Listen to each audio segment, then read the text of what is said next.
Brought to you by Baidyanath महाभृंगराज तेल। महाभृंगराज तेल सुंदर, घने और मजबूत बालों के लिए, बालों का झड़ना रोकने में सहायक। Now I am become death, the destroyer of worlds। यानी अब मैं काल बन गया हूँ, संसारों का नाश करने वाला। फिजिसिस्ट जूलियस रॉबर्ट ओपेनहाइमर ने दुनिया का पहला न्यूक्लियर बम बनाने के बाद भगवत गीता की यही लाइन कोट की थी। जो बच्चा सिर्फ क्वांटम फिजिक्स, फ्यूजन, फिजन और आग के उठते गोलों के सपने देखा करता था, वो अपने इस सपने को पूरा करने के बाद जीवन भर के लिए अपराध बोध से भर जाता है। गीता का यह श्लोक उसे अपनी गलती का एहसास दिलाती है, दुनिया वो खतरे में डाल देने वाली गलती जिसे सही नहीं किया जा सकता। क्रिस्टोफर नोलन ने इन्हीं फिजिसिस्ट की बायोग्राफिकल फिल्म बनाई है जिसका नाम है ओपेनहाइमर। ये फिल्म 2005 में आई पुलित्जर अवार्ड विनिंग किताब अमेरिकन प्रोमेथेउस पर आधारित है, जो काई बर्ड और मार्टिन जे शेरविन ने लिखी थी। सिनेमाई भाषा में ओपेनहाइमर को बायोपिक बुलाया जा सकता है क्योंकि ये एक आदमी की कहानी है। जिस तरह से फिल्म में आइटम टूट रहे हैं, टकरा रहे हैं, ऊर्जा पैदा कर रहे हैं, जिनकी धमक आप तक पहुंच रही है, ये कहानी भी कमोबेश उसी तरह से घटती है। इस फिल्म की कहानी 3 कालखंडों में बटी हुई है। पहली टाइमलाइन में एटॉमिक बम बनाने के जुनून पर बात होती है, जिसमें नायक बिना कुछ सोचे समझे फुल लगन से दुनिया को बर्बाद करने वाला हथियार बनाने में लगा है। दूसरी टाइमलाइन उस हथियार के बनने के बाद घटती है, जिसमें पात्र अपने किए का नतीजा देखकर गिल्ट से भर गया है। और तीसरी टाइमलाइन राजनीति के बारे में है, जिससे ओपेनहाइमर के कैरेक्टर को 2-4 होना पड़ता है। जहां पूरी फिल्म कलर है, उसमें पॉलिटिकल वाला हिस्सा ब्लैक एंड व्हाइट रखा गया है। इन तीनों कालखंडों में जो कुछ भी घटित हो रहा है, वो सब एक दूसरे से टकराता है, जो इस कहानी को मूर्त रूप देता है।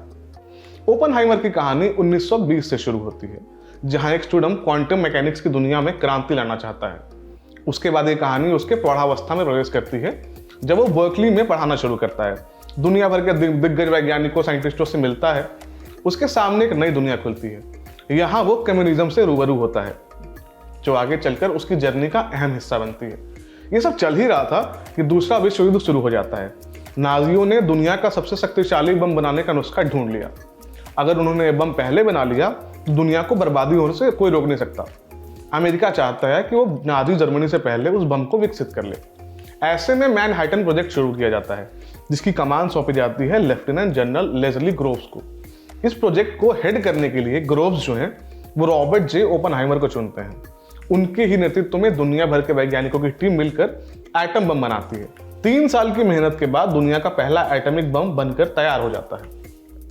अमेरिका उस बम का इस्तेमाल जापान के 2 शहरों हिरोशिमा और नागासाकी पर करता है, ताकि दूसरे विश्व युद्ध को खत्म किया जा सके, जिसमें 2 लाख से ज्यादा लोगों की मौत हो जाती है। यहीं से कहानी में नया मोड़ आता है। ओपेनहाइमर को लगता है कि जापान तो पहले ही घुटने टेकने वाला था, ऐसे में उन पर बम गिराने की क्या जरूरत थी। उसे अपनी गलती का एहसास होता है। उसे लगने लगता है कि उसके हाथ लोगों के खून में सने हैं। ओपेनहाइमर आर्म रेस के खिलाफ खड़े हो जाते हैं। यहाँ से उनके जीवन का 3य अध्याय शुरू होता है, जहाँ सरकार उनकी पुरानी फाइलें खोल देती है, उन्हें डिस्क्रेडिट करने की कोशिश की जाती है। जब ये सब चल रहा होता है तो ओपेनहाइमर की पत्नी किटी उनसे पूछती हैं, what did you think? If you let them tar and feather yourself, world would forgive you? No it won't. यानी अगर आप इनको इतना जलील करने देंगे खुद को, तो आपको लगता है कि आप लोग माफ कर देगी दुनिया आपको? बिल्कुल ऐसा नहीं है। ओपेनहाइमर स्क्रीन से ज्यादा नायक के दिमाग में घटती है। वो मानसिक रूप से बेहाल है। पहले वो एक परफेक्ट बम बनाने के लिए परेशान था, अब उस बम को बनाने की वजह से परेशान है। वो प्रायश्चित करना चाहता है, मगर कैसे उसे नहीं पता। इसमें फिल्म की सिनेमेटोग्राफी और बैकग्राउंड स्कोर उसकी मदद करते हैं। फिल्म में एक सीक्वेंस है जहां ओपेनहाइमर एक जन समूह को संबोधित करने जा रहे हैं। वहां उन्हें एटम बम बनाने के लिए शाबाशी दी जानी है। स्टेज तक पहुंचने में उस आदमी के पांव कांपने लगते हैं। जब वहां पहुंचते हैं तो उन्हें वहां खड़ी आवाम की शक्लें उधड़ती हुई नजर आती हैं। रोते भी लगते लोग नजर आने लगते हैं। उन्हें ऐसा लगता है कि उनका पांव उस मलबे में फंसा है जो उनके बनाए बम की देन है। ऐसा एक और सीन है जब सरकारी कमेटी ओपेनहाइमर पर सोवियत संघ का जासूस होने के आरोप लगाती है। उन पर इस तरह के आरोप इसलिए लगाए जाते हैं क्योंकि ओपेनहाइमर की पूर्व प्रेमिका जीन टैटलॉक कट्टर कम्युनिस्ट थी। जब ओपेनहाइमर से पूछा जाता है कि वो जीन से आखिरी दफे कब मिले थे, तो वो बताते हैं कि ये पुरानी बात है। वो ये भी बताते हैं कि जीन से उनकी आखिरी बातचीत किस बारे में थी। इस सीन में ज्यूरी के सामने ओपेनहाइमर का किरदार नग्न बैठा नजर आता है, ठीक वैसे ही जैसे वो सालों पहले जीन से बात करते वक्त बैठे थे। ये चीजें आपके फिल्म देखने के एक्सपीरियंस को समृद्ध बनाती हैं। ओपेनहाइमर का साउंड डिजाइन कमाल का है। कहानी बाहरी दुनिया में घटते घटते कब किरदारों के जहन में चली जाती है, ये आपको फिल्म के बैकग्राउंड स्कोर की मदद से पता चलता है। दुनियावी और दिमागी सीन्स के बीच का फर्क सुनाई आने वाली आवाज़ों से मालूम पड़ता है। ओपनहाइमर के रिलीज से पहले कहा जा रहा था कि जब न्यूक्लियर बम की टेस्टिंग वाला सीक्वेंस आएगा तो थिएटर की आवाज़ बाहर गूंज जाएगी, मगर ऐसा नहीं होता। वो सीन सिर्फ आपको विजुअल तौर पर दिखाया जाता है, उसकी आवाज़ बाद में आती है। ये छोटी छोटी चीज़ें हैं जो तकनीकी तौर पर ओपनहाइमर को आला दर्जे की फिल्म बनाती हैं। इंटरेस्टिंग बात यह है कि इस फिल्म में नोलन ने एक भी CGI या VFX सीन का इस्तेमाल नहीं किया है, सब कुछ असल में शूट किया गया है। जब एटम बम के बनने के बारे में कोई फिल्म बनती है तो जाहिर तौर पर फिल्म की पॉलिटिक्स पर बात होगी, मगर ओपनहाइमर की राजनीति फिल्म की कहानी में गुथी हुई है। जिस आदमी ने बम बनाया वो खुद अपराध बोध से भरा हुआ है। वो नहीं चाहता कि आगे ऐसा कोई बम बने जो दुनिया को ऐसे किसी खतरे में डाले। दुनिया के सबसे शक्तिशाली बम को बनाने की कहानी में नोलन के हथियार किलियन मर्फी हैं। उन्होंने रॉबर्ट ओपनहाइमर का रोल किया है। किलियन की आंखें चुभती हैं, वो परेशान है, उनमें आकुलता है, द्वंद्व है, खीज है, निराशा है, गिल्ट भरा हुआ है। किलियन और ओपनहाइमर की शक्लों में समानता हो सकती है, मगर जिस तरह की देह भाषा उन्होंने पकड़ी है उसे शायद ही कोई और एक्टर साकार कर पाता। मैट डायमंड ने फिल्म में लेस्ली ग्रोव्स का रोल किया है। उनके किसी काम में आप शायद ही कोई चूक ढूंढ पाएं, मगर किलियन के बाद इस फिल्म में जिस एक्टर ने कमाल का काम किया है वो है रॉबर्ट डाउनी जूनियर।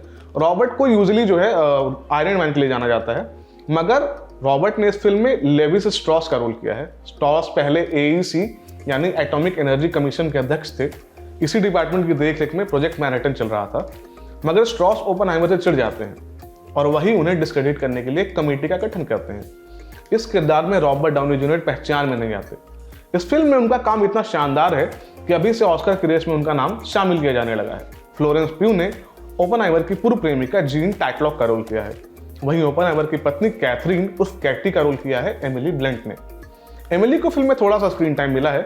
उनके खाते में सिर्फ एक ऐसा सीन है जिसे याद रखा जा सकता है। इन लोगों के अलावा फिल्म में Gary Oldman, Rami Malek, Kenneth Branagh, Benny Safdie और टॉम कॉन्टी जैसे एक्टर्स ने भी काम किया है। ओपनहाइमर देखते हुए कई मौकों पर ऐसा लगता है कि आप फिजिक्स की क्लास में बैठे हैं। हालांकि हमें ये बात माननी पड़ेगी कि क्रिस्टोफर नोलन की फिल्में सबके लिए नहीं होती। उनकी फिल्मों की एक टारगेट ऑडियंस होती है। एंटरटेनमेंट के लेवल पर हो सकता है कि आपको ये फिल्म थोड़ी कम लगे, मगर एक मजबूत फिल्म है जिसे शायद नोलन के सबसे जबरदस्त कामों में गिना जाएगा। ओपनहाइमर एक असाधारण फिल्म है, ऐसा कुछ शायद आपने पहले नहीं देखा होगा। इसे सिनेमाघरों में देखने मात्र का अनुभव हासिल करने के लिए देखा जाना चाहिए। ये हमारी राय है, आपको क्या लगता है प्लीज कमेंट बॉक्स में बताइए। मैं था श्वेतांक और आप देख रहे थे द लल्लन टॉक। शुक्रिया।